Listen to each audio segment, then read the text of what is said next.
Assalomu alaykum aziz do'stlar, sizlar bilan o'zi dasturchi YouTube. Bugungi mavzumizda before va after xossalarini ko'rib chiqamiz. Qanunda biz boshladik. Hozirgi shu yaratgan narsamni sizlar ham o'tgan mavzular asosida bemalol yarata olasizlar. 5 soniya tanaffus o'zingizlar qilib ko'rishga harakat qilinglar. Xo'p, qilgan bo'lsanglar ofarin, qilolmagan bo'lsanglar shuni endi before va after xossalari orqali qilib ko'ramiz. Ya'ni 3 ta div ochish shart emas, atigi bitta div ochib, shu before va after xossalarini ko'rib chiqamiz. Xo'p, buning uchun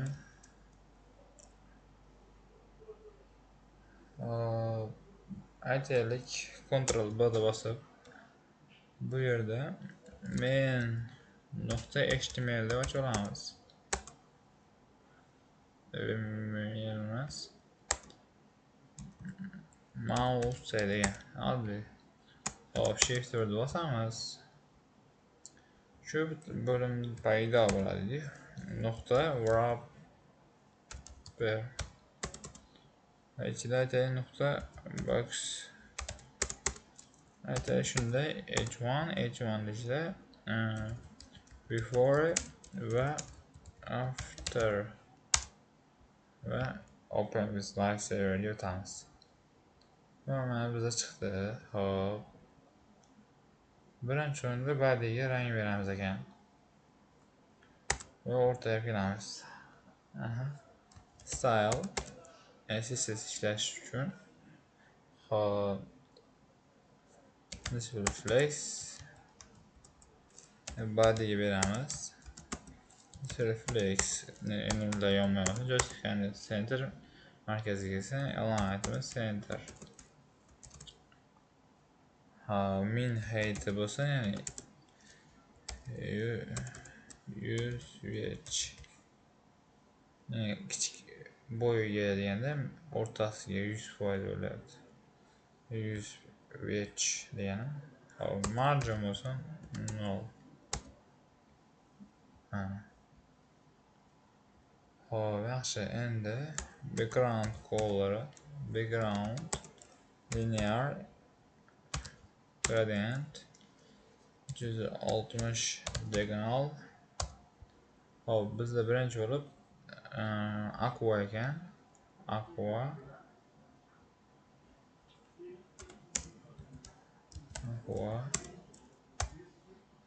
ikkinchi bo'lib degan rangimiz ham bor. Sal oqqa o'xshaydi bu. Va blue ekan. Mana o'xshadi. Yes. Hop, endi nuqta boxga beramiz. Hop, before va after xossasi ishlash uchun position relative beramiz. Ya'ni shu before va after xossasi shuning ustida ishlaydi. Hop, shuning uchun position relative beramiz. Ya'ni shu mening ustimda position absolut qiymatlari ishlash mumkin degan tarzda ketadi. Position darsni ham alohida o'tib beraman. Ungacha hozir shuni ko'rib o'rganib turaylik. Hop, aytaylik division'i 400 piksel, height'ini 200 piksel beramiz.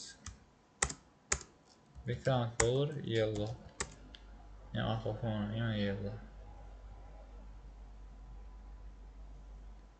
Hop, endi display place, joystick handle center, alignment center. Matnimiz mana bu yerga keladi. Yaxshi. Font family sans serif. Color blue.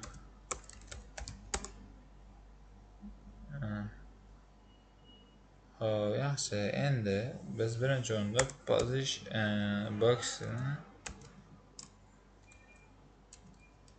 before xossasini foydalanamiz.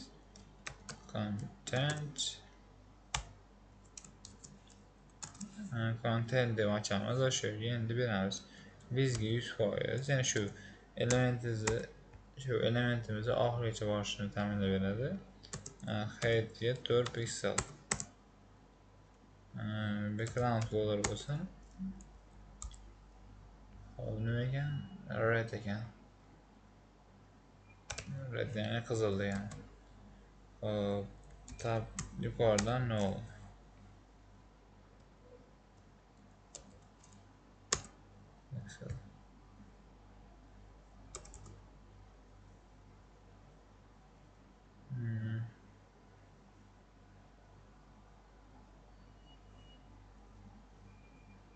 Yes.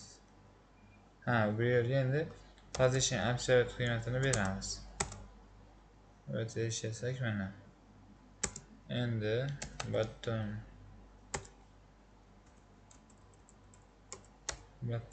bersak, shundan keyin yuqorida turishga to'g'ri, shuning uchun topdan yuqoridan 0 beramiz. Yuqoriga chiqdi. Endi past qoldi, ya'ni after xossasi. Hop. Endi xuddi shuni nusxalab, Ctrl S qilib va Ctrl V qilib tashlash. Endi shu before'dan after qilib qo'ysak va shu rangini blue ga o'zgartirib, topdan emas, bottomdan qo'ysak,